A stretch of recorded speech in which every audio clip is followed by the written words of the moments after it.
নমস্কার বন্ধুরা, সোনুর রান্নাঘরে আপনাদের সবাইকে স্বাগত জানাই। আমি জানি না আপনারা এই রেসিপিটা আগে কখনো খেয়েছেন কিনা, হয়তো খেতেও পারেন। তো আমি আপনাদের সাথে এই রেসিপিটা শেয়ার করছি। এটা হচ্ছে ফুলকপির পাতা। আমি এই পাতাগুলোকে এবার একটু কুচিয়ে নেব, যেরকম শাকের পাতা কুচে ওই রকম করে। তো আমি করছি হচ্ছে গিয়ে ফুলকপির পাতা বাটা। ঠিক আছে, আমি এটা আবার কুচিয়ে নিয়ে তারপরে আমি আপনাদের বলছি যে এটা কি করে করতে হবে। তো বন্ধুরা, আমি একটা কথা বলতে ভুলে গেছি। এই যে ফুলকপির পাতাগুলো বুড়ো পাতা নেবেন না, যে কচি পাতাগুলো ভিতরে থাকে, দেখুন কচি কচি, হ্যাঁ একটু দেখবেন এরকম সাদা সাদা হলুদ পাতাগুলো নেবেন না। ঠিক আছে, এই পাতাগুলো এরকম করে নিয়ে এই যে আমি এবার দেখুন ওর যে দাঁড়গুলো থাকে সেইগুলো কিন্তু দেবেন না। হ্যাঁ, সেইগুলো এ করে পাশ থেকে মানে একটু গোল মতো করে, এই দেখুন আমি কেটেছি, দেখেছেন এরকম করে কেটে নেবেন, নিয়ে তারপরে কুচাবেন। আমি এবার কুচাচ্ছি, আপনারা কুচিয়ে নিয়ে তারপরে আপনাদেরকে বলছি। তো বন্ধুরা, এই যে আমার পাতায় দেখুন কুচানো হয়ে গেছে। হ্যাঁ, আর এই যে আমি দেখুন গ্যাস অন করে নিয়েছি। এবার আমি এই কড়াইতে দেব, দেখুন আমি কি নিয়েছি।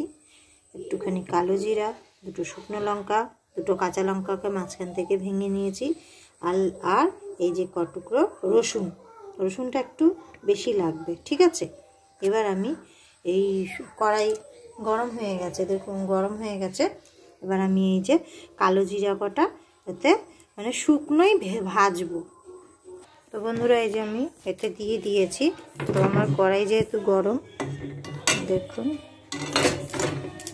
আমার এই কটা ভাজা হয়ে গেছে। এবার আমি এগুলো নামিয়ে নিলাম।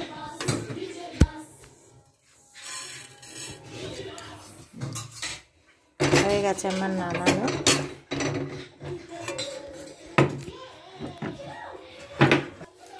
আমার ওগুলো ভাজা হয়ে গেছে। ওগুলো দিয়ে যখন গন্ধ বেরোতে শুরু করবে তখনই বন্ধুরা নামাবেন।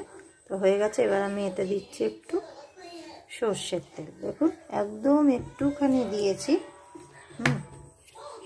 এবার তেলে আমি এই শুকনো লঙ্কা দুটো ভেজে নেব।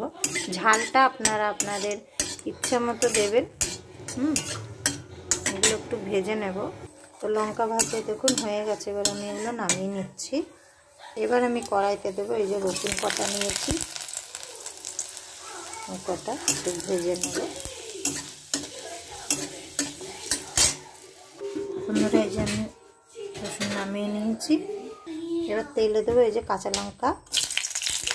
কাঁচা লঙ্কাগুলো, এই দেখুন আমি নামিয়ে নিয়েছি। কাঁচা লঙ্কাগুলো আপনারা এরকম ফাটিয়ে দেবেন, না হলে কিন্তু কাঁচা লঙ্কা ফেটে চোখে মুখে আসতে পারে। আমি এর জন্য এরকম করে নামিয়ে নিয়েছি, কারণ ফাটছিল।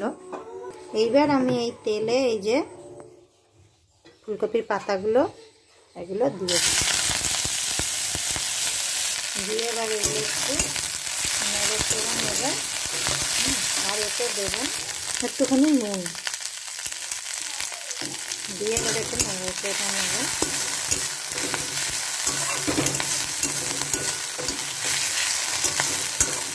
তো বন্ধুরা, এই যে আমার পাতাগুলো বাটা হয়ে গেছে। যখন দেখবেন এরকম মানে নরম হয়ে এসছে তখন ওগুলোকে নামিয়ে নেবেন।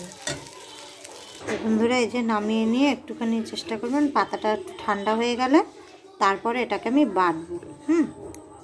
তো বন্ধুরা, এই যে আমি শিলে এগুলো বের করে নামিয়ে নিয়েছি। এবার এগুলোকে আমি বাটবো। মিক্সিতে দেবেন না, কারণ মিক্সিতে দিলে জল লাগে, ওর জন্য শিলনোড়াতে আবার আমি এগুলো বেটে নিচ্ছি। তো বন্ধুরা, এই যে আবার আমি এগুলো বেটে নিচ্ছি।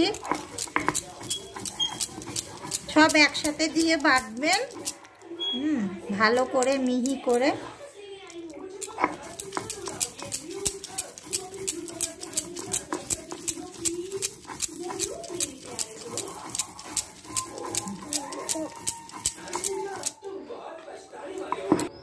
তো বন্ধুরা, এই যে বাটা হয়ে গেছে, দেখুন কত কিছু দিয়ে বেটেছি আর একটুখানি হয়েছে।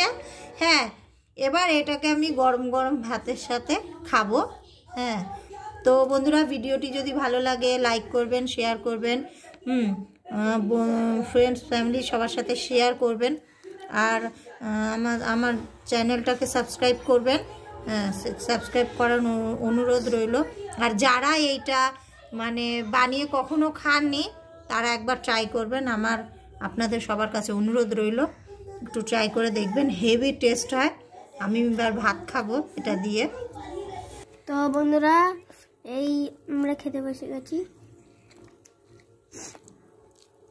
আমার মা খাচ্ছে।